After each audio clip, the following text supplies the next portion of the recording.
हरे कृष्णा।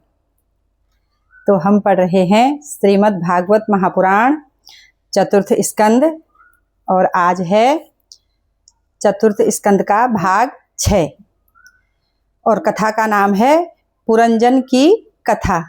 पुरंजन की कथा। और पिछले भाग में हमने पढ़ा था कि पृथु महाराज का वैकुंठ गमन और उनका वंश वर्णन। तो आज पढ़ेंगे पुरंजन की कथा।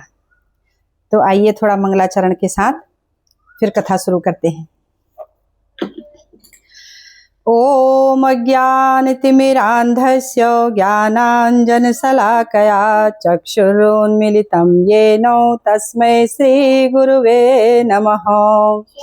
श्रीचैतन्यमनोऽभीष्टं स्थापितं येन भूतले स्वयं रूपः कदा मह्यं ददाति स्वपदान्तिकम्। वन्देऽहं श्रीगुरो श्रीयुतापदकमलं श्रीगुरून् वैष्णवांश्च श्रीरूपं साग्रजातं सहगण रघुनाथान्वितं तं सजीवं साद्वैतं सावधूतं परिजनसहितं कृष्णचैतन्यदेवं श्रीराधाकृष्णपादान् सहगण ललिता श्रीविशाखान्वितांश्च। हे कृष्ण करुणा सिंधु दीनबंधु जगतपते गोपेश गोपिका कांतो राधा कांत नमोस्तुते। तप्त कांचन गौरांगी श्री राधे वृंदावनेश्वरी वृषभानुसुते देवी प्रणमामि हरिप्रिये। मूकं करोति वाचालं पंगुं लंघयते गिरिं यत्कृपातमहं वन्दे परमानन्दमाधवम्। कृष्णाय वासुदेवाय हरये परमात्मने प्रणतक्लेशनाशाय गोविन्दाय नमो नमः।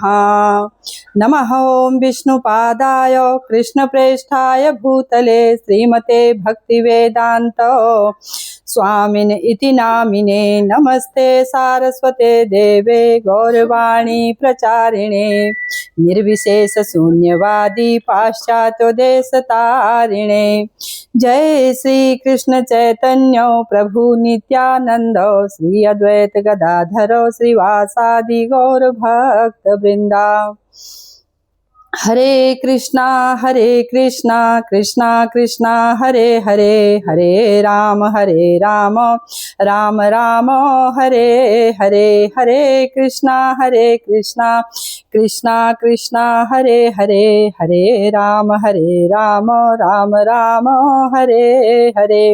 हरे कृष्णा कृष्णा कृष्णा हरे हरे, हरे राम राम राम हरे हरे। ओम नमो भगवते वासुदेवाय। ओम नमो भगवते वासुदेवाय। ओम नमो भगवते वासुदेवाय। नारायणं नमस्कृत्य नरं चैव नरोत्तमं देवीं सरस्वतीं व्यासं ततो जयति मुदीरये। नष्टप्रायेषु अभद्रेषु नित्यं भागवत सेवया भगवत्यो उत्तम श्लोके भक्तिर्भवति नैष्टकी। हरे कृष्णा कृष्णा कृष्णा हरे हरे, हरे राम राम राम हरे हरे। हरे कृष्णा। तो आज की कथा है पुरंजन की कथा। यहाँ पर महादेव जी उपदेश देकर उन प्रचेताओं से पूजित हो अंतर्ध्यान हो गए। श्री शिवजी के कहे हुए रुद्र गीत नामक स्तोत्र को अब प्रचेताओं ने जपते हुए जल में 10,000 वर्ष पर्यंत तप किया। और हे विदुर, महाराज प्राचीन वर्ही का मन कर्मों में आसक्त था। इसलिए नारद जी ने महाराज को ज्ञान उपदेश किया कि हे राजन, आप कौन से कर्म से किस फल की इच्छा करते हो। सुन राजा ने कहा कि हे महाभाग, मेरी बुद्धि कर्मों में ही रही है, सो आप ज्ञान उपदेश दीजिए जिससे मैं कर्मों के बंधन से छूट जाऊं यह सुनकर नारद जी बोले कि हे प्रजापते, तुमने यज्ञ में हजारों पशुओं का वध किया है। ये पशु पीड़ा को स्मरण करते हुए तुम्हारी मरने की बाट देख रहे हैं। ये पशु पीड़ा को स्मरण करते हुए तुम्हारे मरने की बाट देख रहे हैं। जब तुम मरोगे तो ये तुमको श्रृंगों से मारेंगे। इस विषय की पुष्टि के लिए मैं राजा पुरंजन का हाल कहता हूँ। हे राजन, एक पुरंजन नाम का राजा था। अब पुरंजन की कथा शुरू हो रही है यहाँ पर। एक पुरंजन नाम का राजा था, उसका अभिज्ञाता नामक सखा था। पुरंजन अपनी राजधानी के योग्य नगर के ढूंढने को अब पृथ्वी पर फिरा। राजा पुरंजन एक समय विचरता हिमवान पर्वत के दक्षिण की ओर चला गया। यहाँ एक नगर 9 द्वारों वाला देखा। उस नगर के बाहर एक उपवन था। इस उपवन में एक स्त्री 11 सेवकों सहित विचरती हुई दिख पड़ी। एक एक सेवक के साथ सैकड़ों स्त्रियां थीं। 5 सिर वाला सांप उस स्त्री की रक्षा करता था और वह 16 वर्ष की अवस्था वाली सुंदरी उस उपवन में योग्य पति की खोज में विचर रही थी। उसकी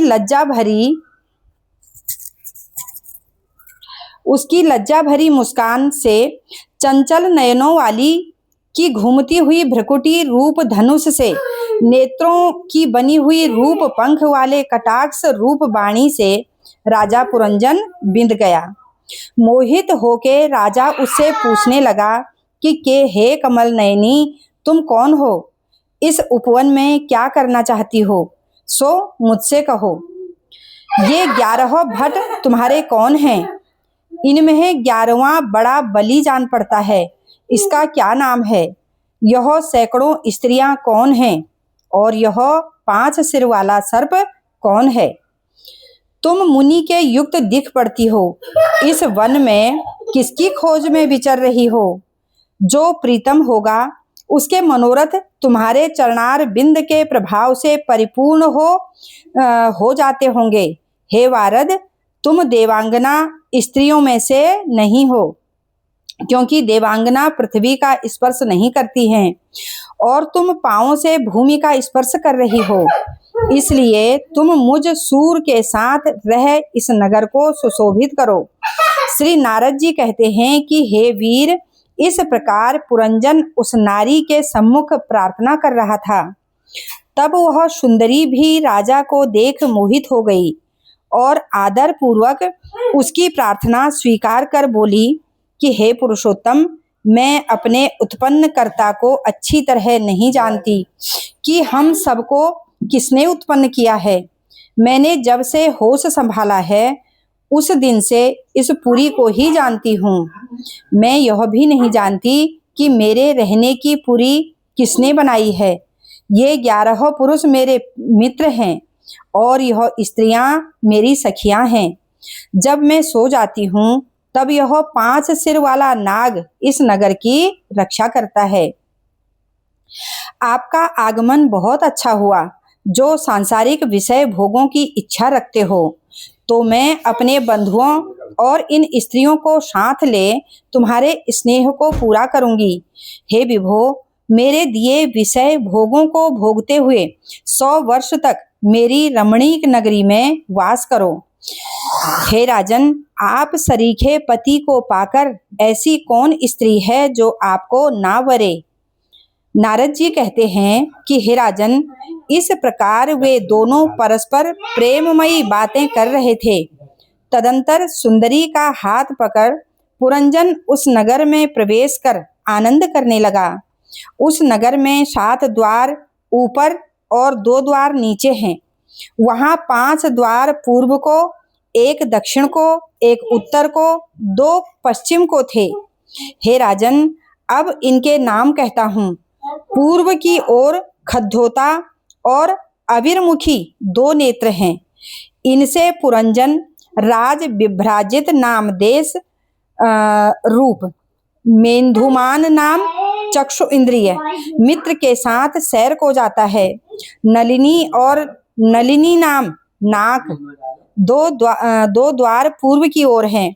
इन दोनों से पुरंजन अवधून घ्राण नाम सखा के साथ सौरभ मतलब गंध नाम देश में सैर को जाता है। उसी ओर मुख नाम 5वां द्वार है। इससे पुरंजन आपण संभाषण और बहुदन अन्य देशों में अपने रसज्ञ जिह्वा नामक मित्र के साथ सैर करने को जाता है। हे नृप, दक्षिण की ओर पितृहु नाम कर्ण द्वार हैं। इससे राजा पांचाल देश कर्मकांड विषयक शास्त्र में श्रुतधर नाम कर्ण इंद्रिय मित्र के साथ हवाखोरी को जाता है तथा देवहु वाम कर्ण उत्तर का द्वार है, जिससे राजा निवृत्त शास्त्र देश में उसी श्रुवधार नाम मित्र के साथ सैर को जाता है। और आसुरी शिशन नाम पश्चिम द्वार से पुरंजन मैथुन सुख नाम देश में दुर्मद उपस्थ इंद्रिय नाम मित्र के साथ सैर को जाता है। पश्चिम की ओर निवृत्त गुदा नाम द्वार से राजा लुब्धक वायु इंद्रिय नाम मित्र के साथ वैशस मल त्याग नाम देश में सैर को जाता है। इन 9 द्वारों के अतिरिक्त बिरबाक पांव और पेशस्कृत द्वार से काम करता है। वह निसूचीन मन नाम मंत्री के साथ जब अंतःपुर हृदय में आता है, तब स्त्री बुद्धि और पुत्रों इंद्रियों के परिणाम मोह मतलब तमोगुण का कार्य, प्रसाद सत्व गुण का कार्य और हर्ष रजोगुण का कार्य को प्राप्त होता है। इस प्रकार कामी और ठगाया हुआ पुरंजन जीव, पुरंजन मतलब जीव को बोला गया है यहाँ पर पुरंजन, स्त्री मतलब कि बुद्धि की आज्ञा अनुसार कार्य करने लगता है। जीव बुद्धि के अनुसार आज्ञा अनुसार कार्य करने लगता है। इसकी स्त्री जब मदिरा पीती है, तब आप भी पीकर मद में विह्वल हो जाता है। जब खाती है तब आप भी खाता है, गाती है तो गाने लगता है, रोती है तो पुरंजन भी रोने लगता है, और जब हंसती है तो हंसने लगता है, बोलती है तो बोलने लगता है। नारद जी कहते हैं कि हे राजन, स्त्री ने उसे ठग कर अपने वश में कर लिया तो अज्ञानी पुरंजन अधीन हो क्रीड़ा मृग की भांति स्त्री के अनुसार चलने लगा। नारद जी कहने लगे कि हे महाराज, पुरंजनी ने पुरंजन को मधुर वचन और सुंदर कटाक्षों से मोहित करके वश में कर लिया। राजा ऐसा आसक्त हो गया कि रात्रि दिवस को भी भूल गया। हे राजेंद्र, उत्तम सैया पर स्त्री के हाथ का तकिया बना शयन कर राजा पुरंजन उस स्त्री ही को पुरुषार्थ रूप मानता हुआ परमात्मा को भूल गया। हे राजेंद्र, इस प्रकार कामातुर हो स्त्री के साथ रमण करते हुए राजा बेसुध हो गया।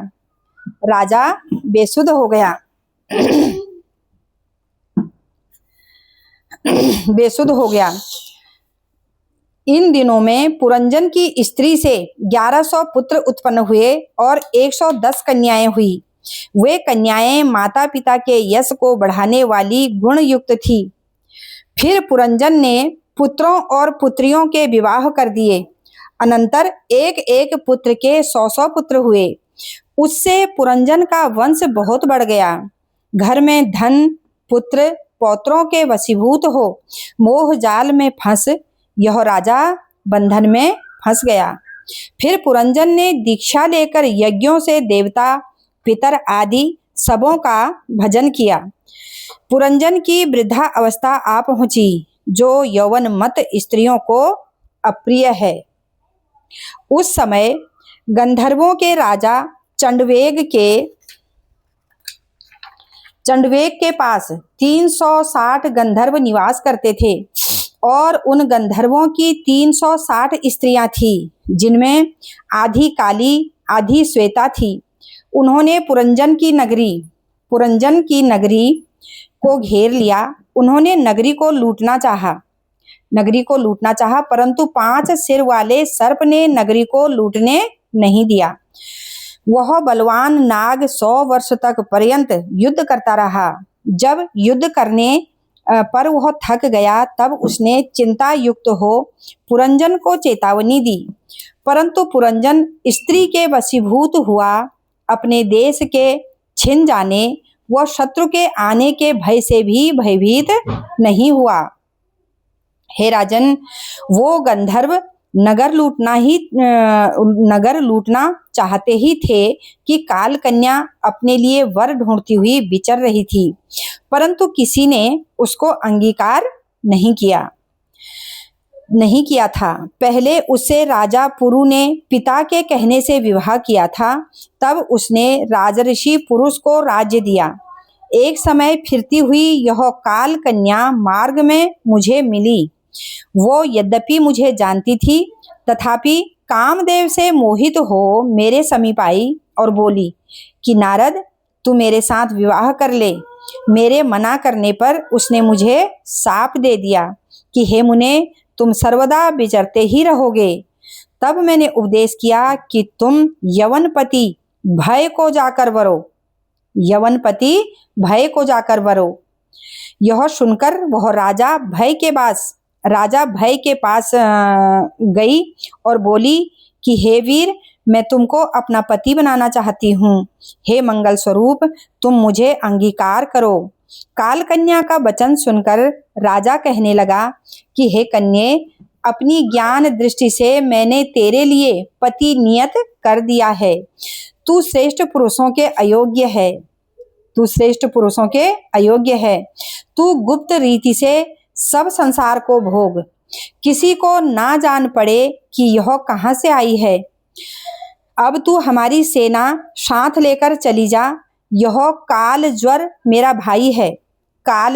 मेरा भाई है और तुम मेरी बहन हो। जगत में विचरो। मैं भी अपनी सेना साथ लिए तुम दोनों के पीछे गुप्त रीति से इस लोक में विचरता रहूंगा। अब नारद जी कहने लगे कि तब भय की आज्ञा को सुनकर उसकी सेना के योद्धा और प्रज्वर काल कन्या के साथ पृथ्वी पर विचरने लगा। उन सबों ने एक दिन पुरंजन की नगरी को घेर लिया। काल कन्या पुरंजन के पुर को बल से भोगने लगी। कन्या ने भीतर जाते ही फाटकों को खोल दिया। द्वारों में होकर यवन सैनिक पुरी में प्रवेश करके राजा को पीड़ा देने लगे।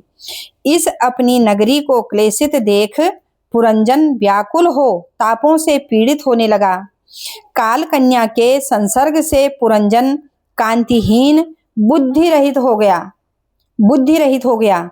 जब काल कन्या ने पुरवासियों का मर्दन किया, गंधर्व तथा यवनों ने पुरी में उपद्रव मचाया, तब दुखित हो पुरंजन नगरी छोड़ने लगा। इतने में प्रज्वर आ उपस्थित हुआ। उसने सब नगरी जला दी। पुर के लोग और कुटुंबियों व स्त्री पुत्रों सहित पुरंजन विलाप करने लगा। काल कन्या से घेरी हुई नगरी के सब द्वार यवनों ने रोक लिए और प्रज्वर ने नगरी में आग लगा दी। तब वह नाग भी जलने लगा और निकलने की इच्छा करने लगा। पुरंजन के अंग शिथिल हो गए। तब वह रोने लगा। कुमति से बंधा हुआ पुरंजन का जब स्त्री से वियोग का समय आया, तब वह विचरने लगा। जब मैं इस लोक को त्याग कर चला जाऊंगा, तो यह मेरी स्त्री छोटे छोटे बालकों का किस प्रकार निर्वाह करेगी।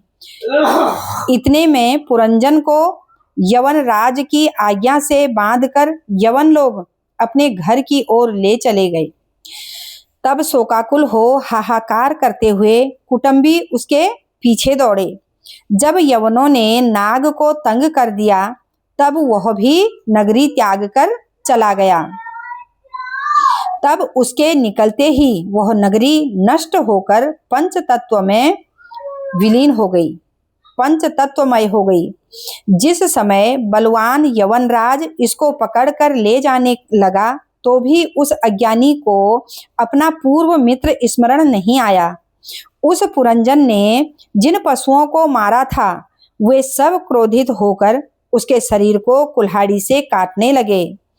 पत्नी के प्रसंग से दूषित राजा अनेक वर्षों तक नरक भोगकर मन में उसी स्त्री का चिंतन रखने से दूसरे जन्म में स्त्री हुआ।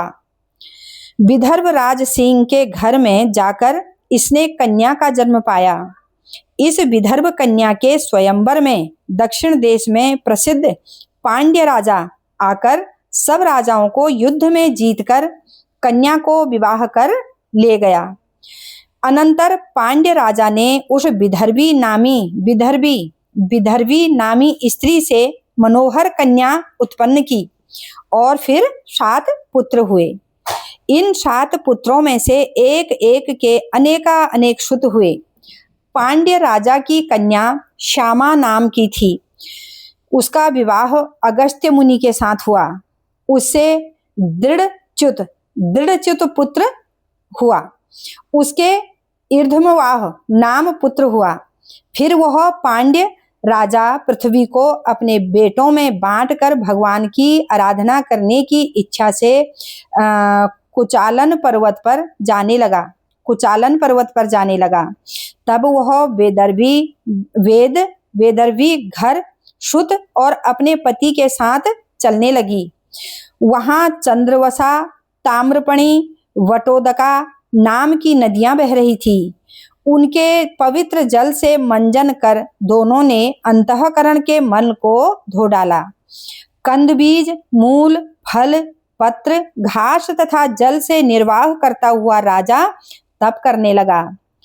जप तप विद्या यम नियम से वासनाएं भस्म हो गईं। तब राजा इंद्रियां, पवन, अंतःकरण को वश में कर आत्मा को ब्रह्म समझने लगा और 100 वर्ष तक एक स्थान पर खड़ा रहा। उसको भगवान में प्रीति रखने से देह आदि वस्तुओं का कुछ भी ज्ञान ना रहा। हे राजन, तब आत्मा को ब्रह्म मानता हुआ अंत में इस अंतःकरण की वृत्ति रूप ज्ञान को भी त्याग कर जीवन मुक्त हो गया। विदर्भ कन्या पतिव्रता होने से सब सुख त्याग कर परम धर्मज्ञ पति की सेवा में प्रवृत्त हुई थी। यह पति के समीप रहने से शांत स्वरूप हो गई। एक दिन जब पति के चरण स्पर्श किए तो चरणों में गर्मी नहीं जान पड़ी। तब वह अबला सोच करती विलाप करने लगी कि हे राजऋषि, उठो उठो। इस प्रकार विलाप करती हुई वेदर्भी पति के चरणों में गिरी। फिर चिता बनाकर उस पर पति के शरीर को रख आग लगा दी और आप भी उसमें बैठने को उद्यत हुई। हे राजन, उस समय उसका पूर्व मित्र ईश्वर ब्राह्मण का रूप धर वहां आया और धैर्य देके उस रोती हुई वेदर्भी से बोला कि तू कौन है और यह चिता में कौन है? तू मुझको जानती है, मैं तेरा सखा हूँ। सृष्टि के समय मुझ में स्थिर होकर तूने सुख विहार किए थे। हे आर्य, हम और तुम मानसरोवर वासी हंस हैं और हजारों वर्षों बिना स्थान रहे थे। फिर एक नगर मिला। नगर में 5 उपवन और वन द्वार थे। एक उसका रक्षक, 3 कोट, 6 व्यापारी और 5 हाटें। ऐसी नगरी में जा तू उस स्वामिनी का दास बन गया और उसके साथ रमण करने लगा। हे मित्र, स्त्री के प्रसंग से तेरी दुर्दशा हुई। तू पूर्व जन्म में अपने को पुरुष मानता था और इस जन्म में स्त्री मानता है। हम दोनों हंस हैं। तू अपनी उड़ान को भूल गया है। हे मित्र, जो मैं हूँ वही नारद जी कहते हैं कि उस ईश्वर ने इस हृदय में रहने वाले जीवन को जब समझाया तब जीव स्वस्थ हो अपने स्वरूप का विचार कर मैं ब्रह्म हूँ ऐसी स्मृति को प्राप्त हो गया। हे प्राचीन वर्ही, मैंने पुरंजन के बहाने यह आत्मज्ञान तुमको दिखाया है। हे प्राचीन वर्ही, मैंने पुरंजन के बहाने यह आत्मज्ञान तुमको दिखाया है। हरे कृष्णा। आज की कथा को यहीं पर विराम देते हैं और अगली कथा है कि पुरंजन पुर की व्याख्या, पुरंजनपुर की व्याख्या। वैसे पुरंजन हमारे इस शरीर को ही नाम दिया है, पुरंजन। तो हरे कृष्णा, हरे कृष्णा।